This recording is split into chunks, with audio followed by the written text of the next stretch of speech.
Hello and welcome to Positively Ernest, where we explore the timeless wisdom of Dr. Ernest Holmes, founder of the Science of Mind. I'm Gary Takesian, your guide on this journey of consciousness renovation, where we examine our old beliefs and we replace them with new ways of thinking that help us create the fulfilling life we desire. Our topic this time is subjective creativity. And we begin with two quotes from Dr. Holmes, where he writes about the working relationship between our conscious mind and our subconscious mind. He writes, "The subconscious or subjective state of mind is that part of mind which is set in motion as a creative thing by the conscious state of mind." He also writes, "There is a constant action on the subjective side of life, and it is the unconscious process which decides what is going to happen in the outer experience. Whatever goes on in the subjective state of our thought tends to return again as some condition." All right, let's dive into this. In these quotes, Dr. Holmes discusses one of the key concepts in the study and practice of the science of mind, and that is the major role of our subconscious or subjective mind as it relates to the creative process. And it's important to remember that our subjective mind operates constantly in the background, carrying out many of our vital life functions without our being aware of its activity. Now, in regard to the creative process, what Holmes is getting at here is the idea that our subconscious mind is also involved in our creativity to a degree that we might not have thought. He is saying that our subjective mind responds to the thoughts of our conscious mind and then automatically goes to work bringing the results into our experience. Dr. Holmes often refers to this process as the law of mind in action. And by describing it as a law, he puts forth that it is always available, always in operation, working from our conscious thoughts. He also teaches that the nature of our subjective mind is impartial, having no judgment about what it processes. It dutifully takes whatever the conscious mind gives it, and it goes to work. So, how do we apply this in our daily lives? Well, in Science of Mind, we talk a lot about the ability to change our thinking in pursuit of improving our quality of life. How we go about making these changes can depend on two aspects of our thinking. First, our firm belief in the creative process.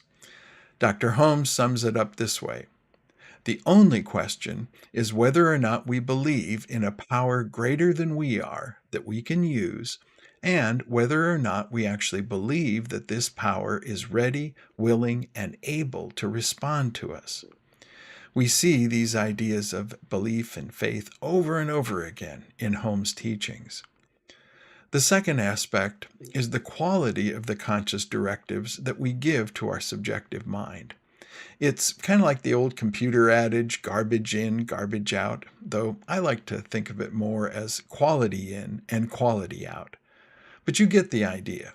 He is saying here that in bringing about the changes we desire, we must have an unwavering belief in the process and definite intentions or desires that we wish to manifest in our experience. For me, this is the very essence of the New Thought philosophy and why I call this subjective creativity. When I first learned about this teaching, I found the idea enticing, but first I had to come to terms with my upbringing in a Christian church-going family. Now, that's a story for another time, but for now, suffice it to say that I had to let go of many old religious ideas and update my worldview to include that God or Spirit is not somewhere up there outside of me, but is within me, and that I am to Spirit as a drop of water is to the ocean, made of the same stuff with the same creative abilities on my own level as Spirit has on the universal level. That realization that I can use this subjective creativity to improve my circumstance has literally been life-changing. So I'd love to hear your take on this. Do you resonate with this idea of consciously directing your subjective mind for the outcomes you desire?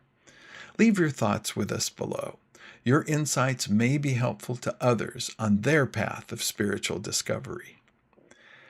As we draw this episode to a close, let's remember that each of us holds the key to shaping our own life experience. Embrace the power of your subjective creativity and step in to your true potential. Thanks for joining us for this episode of Positively Ernest from Vida Spiritual Learning Center. If you found this meaningful, we'd love to hear from you. Please leave a comment, question, or suggestion below. And for more information, you can visit our website at vidaslc.org. where you can also make a tax-deductible contribution to support our free programming. Remember to like, share, and subscribe so you can be notified of future programs. And thanks. We'll see you next time as we are Positively Ernest.